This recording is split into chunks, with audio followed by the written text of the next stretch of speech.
J'aime plus et je ne sais pas pourquoi. Cette phrase, parfois prononcée par les personnes à l'attachement évitant lors de la rupture, laisse un vide béant, car prononcée froidement, presque mécaniquement, sans empathie, après des semaines de distance, de silence, et peut-être d'un break, soi-disant temporaire. Vous n'avez pas vu venir cette rupture, du moins pas de cette manière. Elle a été soudaine, sans réelle explication, comme si tout ce qui avait existé entre vous s'était évaporé en un instant. Pourtant vous l'aimiez encore, alors pourquoi cette coupure nette? Pourquoi maintenant? Et surtout, pourquoi de cette façon? Il ou elle vous avait dit: j'ai passé avec toi les plus belles années de ma vie. Ou encore: je ne retrouverai jamais quelqu'un comme toi. La rupture n'en est alors que plus violente. Pour mieux comprendre, il faut donc parler d'un concept essentiel en psychologie relationnelle, le style d'attachement que j'aborde dans les vidéos précédentes. Une parenthèse avant d'aller plus loin.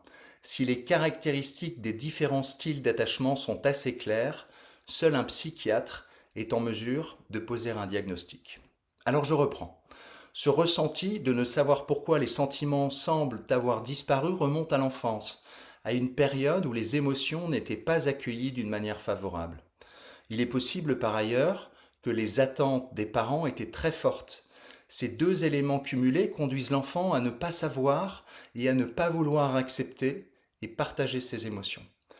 Il n'a jamais appris à exprimer sa peur, sa colère, sa tristesse ou même son anxiété. Il a ainsi actionné un mécanisme de défense afin de ne pas se connecter à ses émotions, à mettre sa tête dans le sable et faire comme si de rien n'était. Et ce mécanisme se poursuit à l'âge adulte. En effet, ressentir et exprimer des émotions risque de conduire à craindre, comme dans l'enfance, un rejet et même un abandon. L'enfant a appris que les communiquer était dangereux et des attentes légitimes au sein du couple peuvent finir par lui sembler inaccessibles, inconfortables. C'est un risque de décevoir l'autre, qui pourrait alors se rendre compte qu'il ou elle n'est pas à la hauteur. Ainsi, ces personnes apprennent très tôt à se débrouiller seules, à ne pas avoir besoin des autres. Elles deviennent indépendantes, mais aussi très méfiantes face à l'intimité et ont généralement du mal à exprimer du désir dans la sexualité. Elles peuvent s'acharner au travail, être sans cesse extrêmement occupées, enchaîner les formations, les études, les diplômes. Elles doivent s'assurer d'être fortes et parfaites. Dans une relation, la personne à l'attachement évitant aime, mais à distance. Elle peut dire souvent je t'aime dans les premiers mois ou premières années de la relation, être charmante, attentionnée, même passionnée. Dès que la relation devient trop intense, trop proche, ou que les émotions s'intensifient, une alarme silencieuse se déclenche. L'autre devient une menace à son indépendance.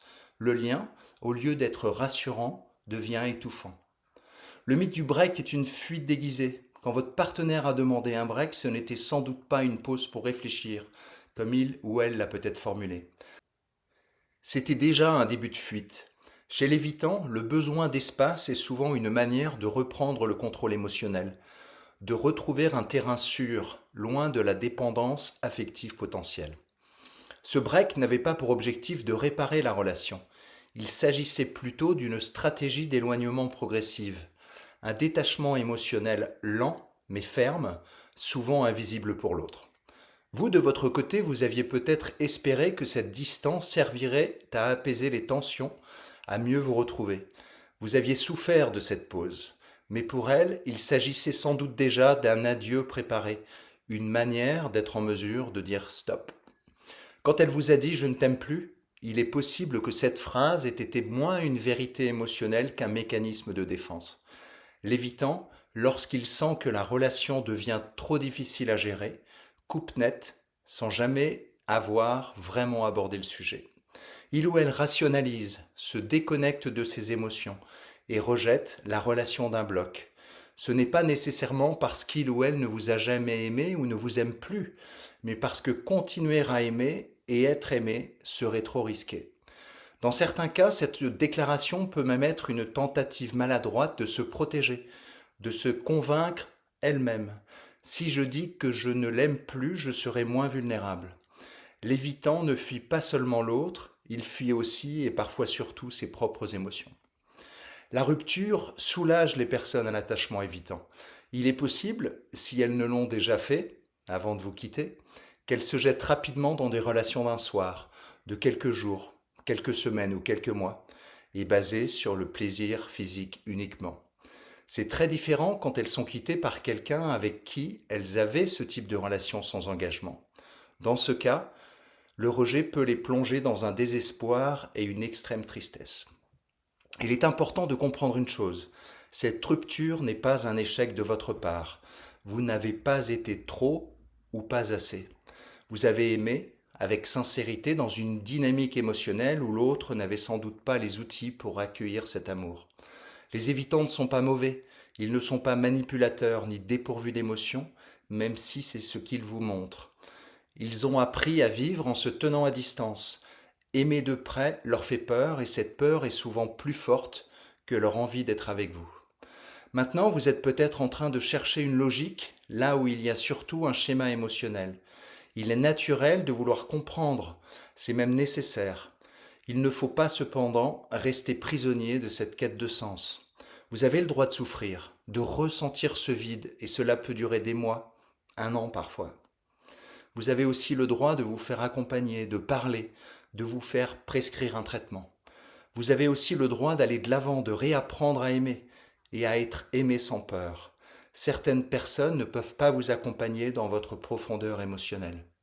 En conclusion, votre partenaire vous a quitté brutalement avec des mots froids et sans appel tels que « je ne suis plus amoureux » ou « amoureuse ». Il n'y a eu aucune clôture, aucune fin réelle. Vous n'aurez sans doute plus de nouvelles, en tout cas rien qui montre que votre ex-partenaire à l'attachement évitant reconnaisse sa responsabilité et fasse part d'un minimum d'empathie. Il est tout aussi peu probable que vous receviez un message de votre ancienne belle famille, même si vous l'aviez côtoyé durant plusieurs années. Derrière cette apparente indifférence de votre ex-partenaire, il y avait, je le répète, sans doute une peur silencieuse, une difficulté à faire face à l'intimité et à ses propres émotions. Ce n'est en rien une excuse, votre colère grandissante d'avoir été rejeté de la sorte est légitime. Vous devez alors faire ce qui est bien pour vous, vous protéger, et vous êtes alors parfaitement en droit de couper les ponts d'une manière définitive. Vous souhaitez en savoir plus sur le style d'attachement évitant et sur d'autres approches que j'aborde en coaching de vie, en coaching professionnel et en préparation mentale? Je vous invite alors à regarder les vidéos précédentes sur cette page et à vous abonner pour la suite. Alors à bientôt!